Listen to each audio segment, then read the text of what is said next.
Di tengah pandemi COVID-19, ekonomi masyarakat luas tengah terdampak dan berada dalam kondisi yang sulit. Ditolaknya gugatan atas uji materi Perpres 64 tahun 2020 mengenai kenaikan iuran BPJS Kesehatan, ini dinilai akan memberatkan warga untuk mendapatkan akses kesehatan. Kita akan bahas pagi hari ini. Sudah bergabung secara daring Kepala Humas BPJS Kesehatan, Mas Iqbal Anas Maruf, ada anggota Komisi 9 DPR RI, Pak Saleh Daulay, dan Koordinator BPJS Watch Timbul Siregar. Selamat pagi, Bapak-Bapak. Terima kasih. Semua. Oke, Mas Limoti, Pak.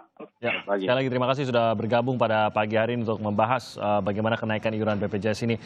Jadi dengan ditolaknya gugatan dari para pasien cuci darah ini berarti Perpres 64 ini akan berlaku. Mas Iqbal, mungkin Anda bisa menjelaskan apa yang akan dialami oleh para peserta BPJS dengan ditolaknya gugatan tersebut dan kembali berlakunya Perpres nomor 64 ini.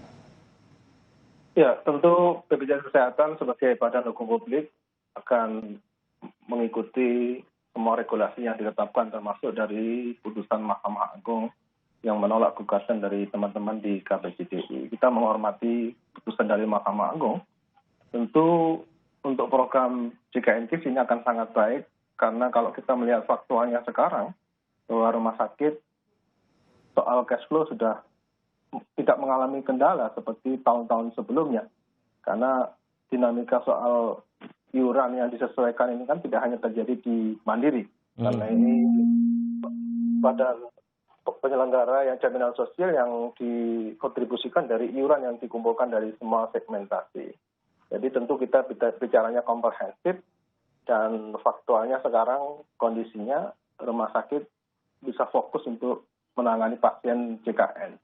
BPJS Kesehatan tentu berkomitmen untuk memastikan bahwa pelayanan terus dilakukan perbaikan dan upaya penyempurnaan itu kan tentu melibatkan semua pihak terkait, termasuk Pak Timbul dan Pak Saleh juga akan sangat membantu bagaimana sebetulnya disparitas yang kadang terjadi karena banyak hal soal sarana dan prasarana itu bisa semakin minimal dan tentu kita berharap program ini semakin bisa dirasakan manfaatnya oleh masyarakat kita. Berarti ini akan segera berlaku per bulan ini begitu, Mas Iqbal? Kan kita tidak menunggu putusan Mahkamah Agung untuk soal diberlakukan Perpres. Karena Perpres diberlakukan penyelesaian sejak 1 Juli 2020. Kelas 1 150.000, kelas 2 tadi 100.000 sebetulnya, dan kelas 3 25.500 ditambah 16.500 dari bantuan iuran yang disiapkan oleh pemerintah untuk peserta kelas 3 yang aktif, bukan untuk yang menunggak. Oke, jadi sudah per Juli begitu ya Mas Iqbal ya. Betul. Mas Saleh, Anda sendiri pendapat Anda karena seingat saya Anda selalu tegas menolak kenaikan untuk iuran BPJS ini. Melihat bahwa saat ini tampaknya sudah tidak ada jalur hukum lagi yang bisa diambil untuk menggugat Perpres tersebut. Dan yang kedua, melihat situasi kondisi masyarakat yang tengah berjuang melawan corona. Bagaimana Anda melihat keputusan MA ini? Pertama, sebagai negara hukum, tentu saya harus mengatakan kita tetap menghormati ya putusan dari Mahkamah Agung tersebut. Tetapi pada sisi yang lain, saya harus mengatakan memang belum membaca secara khusus ya terkait dengan putusan Mahkamah Agung ini. Dan saya belum melihat argumen-argumen yang dikeluarkan atau yang ditetapkan oleh Mahkamah terkait dengan putusan ini. Karena tentu kita perlu melihat juga sebetulnya konsistensi dari Mahkamah Agung dalam memutus suatu perkara. Karena kalau tidak salah ini kan perkaranya hampir sama dengan perkara yang digugat sebelumnya gitu, tetapi kok putusannya berbeda.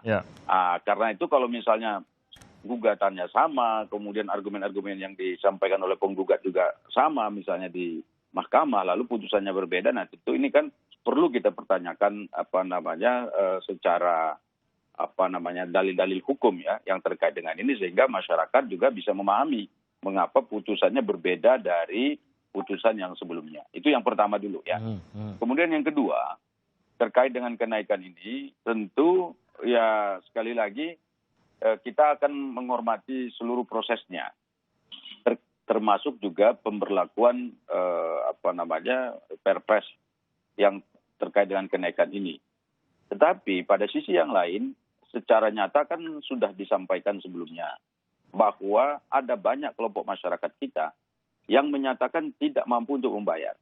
Salah satu di antaranya yang sudah tegas mengatakan itu adalah kelompok cuci darah yang tadi itu yang melakukan gugatan. Mereka sudah mengatakan ke Komisi 9 jauh hari bahwa mereka tidak akan sanggup untuk membayar. Ini satu contoh kelompok masyarakat saja, belum lagi kelompok-kelompok masyarakat lainnya. Lalu mereka menginginkan agar kalaupun kenaikan ini tetap diberlakukan, mereka menginginkan agar mereka dimasukkan pada kelompok penerima bantuan iuran. Artinya mereka tidak dibebankan untuk membayar kenaikan iuran BPJS ini.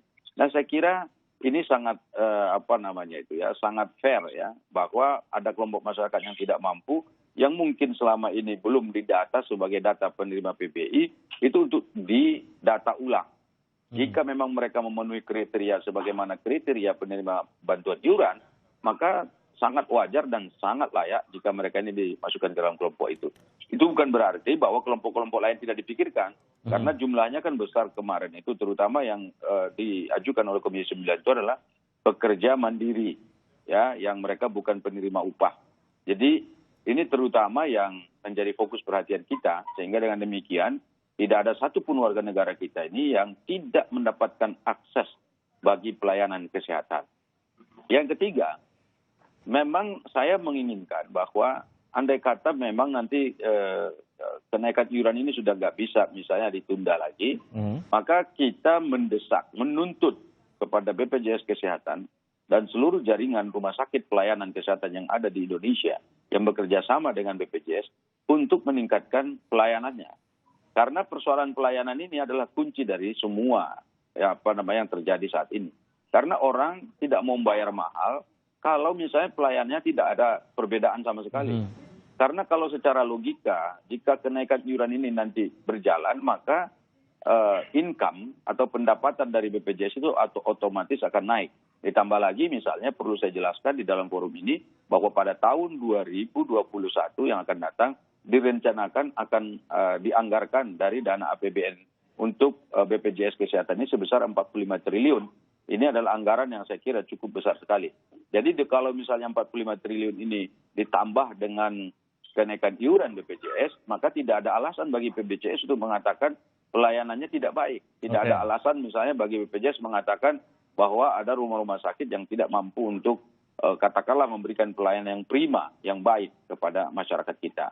Nah, saya kira ini hal penting. Kemudian yang berikutnya, yang keempat yang saya sampaikan adalah semua stakeholder yang terkait dengan pelayanan BPJS ini, baik itu pemerintah, DPR, dan juga masyarakat secara umum, kita harapkan untuk ikut mengawasi, ikut memberikan masukan, kritikan, ya, sehingga dengan demikian, kalau misalnya ada hal-hal yang tidak benar di dalam penyelenggaraan BPJS ini, maka semuanya itu bisa kita langsung sampaikan dan langsung kita perbaiki. Dalam konteks itulah maka tadi seperti yang dikatakan Mas Iqbal tadi, sebetulnya BPJS ingin melakukan perubahan-perubahan, ingin meningkatkan pelayanan. Tetapi sampai hari ini kan apa yang diinginkan itu belum sampai pada titik ideal seperti yang diharapkan oleh seluruh kelompok masyarakat kita. Oke, baik. Saya ke Bang Timbul. Anda sendiri melihat dari keputusan ini dan tampaknya memang kita akan langsung menjalani seperti dikatakan Mas Iqbal tadi. Apa yang menjadi catatan Anda atas mungkin nanti operasional dari BPJS maupun bagi para peserta BPJS ke depannya dengan akan berlakunya atau sudah berlakunya peraturan Presiden ini? Ya, jadi memang putusan Mahkamah Agung ini final dan mengikat, dan tidak ada upaya hukum seperti dikatakan Pak Saleh Daulay tadi.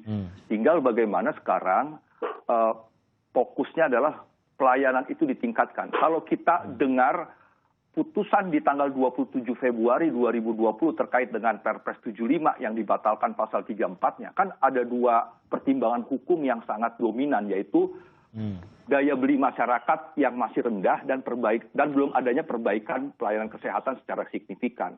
Nah, ketika diuji lagi di saat ini Perpres 64 yang menaikkan iuran, itu memang saya melihat aneh juga hakim Mahkamah Agung.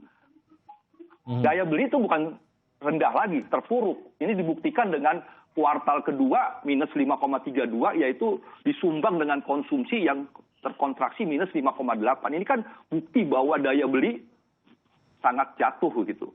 Kedua, pelayanan ini tidak juga signifikan. Bagaimana kita lihat sekarang pelayanan juga menurut saya lebih menurun di masa pandemi ini. Tidak ada sesuatu yang kalau presiden bilang, ayo dong berpikir tidak normal, karena posisinya abnormal. Tapi pelayanan BPJS sekarang menurut saya normal-normal saja. Bagaimana kita terus mendesak telemedicine untuk menjembatani ketakutan pasien untuk ke rumah sakit, ternyata tidak juga dijamin oleh JKN. Bagaimana kita juga dari BPJS World kerap kali masih mendengar orang susah mendapatkan kamar, orang susah untuk orang disuruh beli obat. Itu kan perkara yang normal setiap hari terjadi juga yang kami terima. Nah, oleh sebab itu memang poinnya memang dengan adanya putusan ini harus menjadi pemicu bagaimana BPJS Kesehatan ini meningkatkan pelayanan kepada peserta supaya putusan MA ini berarti gitu. Walaupun memang kita harus menghormati dan ini harus dijalankan. Nah, ini persoalan bahwa jangan sampai putusan MA ini menjadikan ya tetap BPJS Kesehatan dan pemerintah ya normal-normal saja. Ini harus ada. Padahal kan pasal 24 ayat 1, pasal 24 ayat 3 Undang-Undang SDSN kan mengatakan pelayanan ini harus ditingkatkan setiap saat.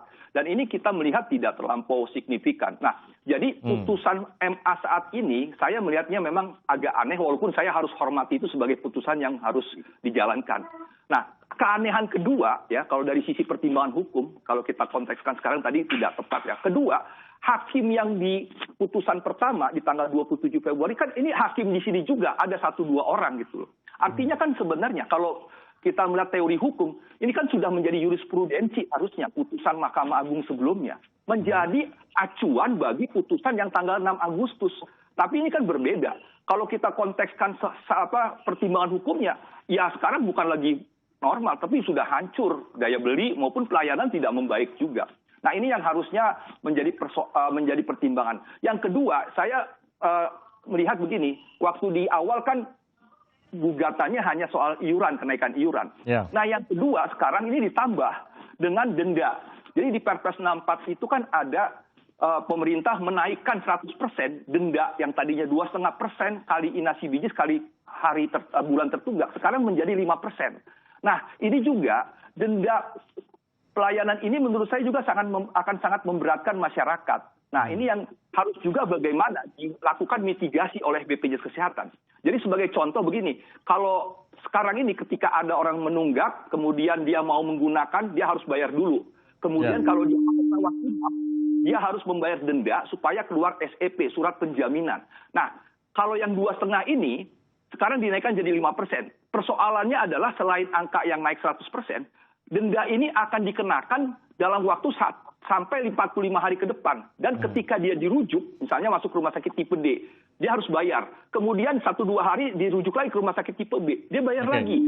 Nah jadi dia akan berkali-kali membayar denda. Nah ini kan juga sangat memberatkan masyarakat. Setelah dinaikkan, dia juga akan berpotensi membayar denda berkali-kali.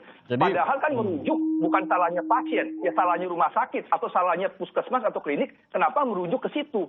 Nah, jadi janganlah membebankan kepada masyarakat dengan biaya-biaya yang memang masyarakat sekarang sudah terpuruk ekonominya begitu. Jadi menurut Anda justru adalah bagaimana pelayanan ditingkatkan dan ada mitigasi terkait dengan denda juga. Jadi kalau saya sih berharap ya kalaupun denda sekali saja, mau dirujuk berapa kali ya sekali aja bayarnya. Sehingga di rumah sakit berikutnya tidak perlu denda. Ataupun misalnya... Ya Pak Timbul berarti agak terputus kayaknya suaranya. Pak Timbul? Ya audionya terputus dengan Bang Timbul Siregar. Bang Timbul suara audio Anda terputus. Saya beralih ke Mas Iqbal dulu. Tadi kita sudah mendengar apa yang dikatakan oleh Bang Timbul tadi. Mungkin bisa lebih banyak dijelaskan juga mengenai hal tersebut. Karena kalau saya tangkap dari kata-kata yang disebutkan oleh Bang Timbul Siregar tadi, bukan hanya momentumnya yang membuatnya lebih berat bagi masyarakat untuk membayar, tapi juga ada sejumlah peraturan seperti denda tadi yang justru akan memberatkan lagi dan membuat biaya yang harus ditanggung akan lebih besar lagi. Benar begitu, Mas Iqbal, ada denda berlapis yang bisa saja dialami oleh peserta BPJS ini? Mas Iqbal? Mas Iqbal, mendengar suara saya? Ya, tampaknya belum tersambung. Oke, tampaknya ada gangguan telekomunikasi. Nanti kita akan coba sambung lagi dengan Pak Saleh Daulay, Mas Iqbal, dan juga Bang Timbul Siregar usai jeda berikut ini. Jadi tetap bersama kami.